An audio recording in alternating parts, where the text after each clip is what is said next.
جی مفتی صاحب، یہ ارشاد فرمائیں کہ نماز جنازہ کا جو سلام ہے یہ دونوں ہاتھ باندھ کر پھیرنا چاہیے یا ہاتھ چھوڑ کر سلام پھیرنا چاہیے؟ اعلیٰ حضرت عظیم البرکت مجدد دین و ملت امام عاشقاں الحاج الحافظ القاری شاہ امام محمد رضا خان فاضل بریلوی رضی اللہ تعالیٰ عنہ، آپ نے بڑی خوبصورت جواب دیا. سبحان اللہ. فرمایا یہ جو ہاتھ باندھنا ہے یہ سنت ہے، اور یہ سنت جو ہے قیام کی وجہ سے ہے.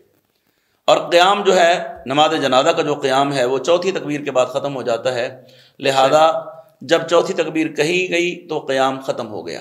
اور جب قیام ختم ہو گیا تو ہاتھ چھوڑ دیں اور ہاتھ چھوڑ کر جو ہے سلام پھیر دینا چاہیے. اب ہوتا یوں ہے ناظرین کرام کہ آپ حضرات نے بھی دیکھا ہوگا بسا اوقات جب نماز جنازہ میں لوگ کھڑے ہوتے ہیں تو ایسی صورت میں وہ اللہ اکبر کہہ کر چوتھی تکبیر کے بعد جو ہے وہ ایک ہاتھ چھوڑ دیتے ہیں، دائیں طرف سلام پھیرتے ہیں، پھر بائیں ہاتھ چھوڑ کر بائیں طرف سلام پھیر دیتے ہیں.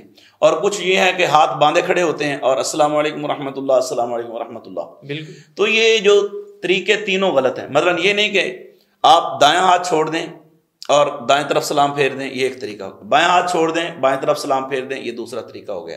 اور تیسرا یہ ہے کہ آپ ہاتھ باندھے رکھیں اور سلام جو ہے وہ پھیر دیں دائیں طرف بائیں طرف. یہ تینوں طریقے درست نہیں ہیں. درست طریقہ یہ ہے، بار شریعت میں بھی موجود ہے اور اعلیٰ حضرت علیہ الرحمہ نے بھی اس کو بیان فرمایا کہ جو ہاتھ باندھنا ہے وہ سنت ہے، اور سنت کی وجہ جو ہے وہ قیام ہے. اور قیام جب ختم ہوتا ہے وہ ہوتا ہے چوتھی تکبیر کے بعد. جب ہم نے چوتھی تکبیر کہہ دی تو ایسی صورت میں وہ قیام کا وجود جو ہے وہ ختم ہو گیا. اب ہم سلام پھیریں گے لیکن پہلے ہم ہاتھ چھوڑیں گے اور اس کے بعد پھر دائیں اور بائیں سلام پھیریں گے. جزاک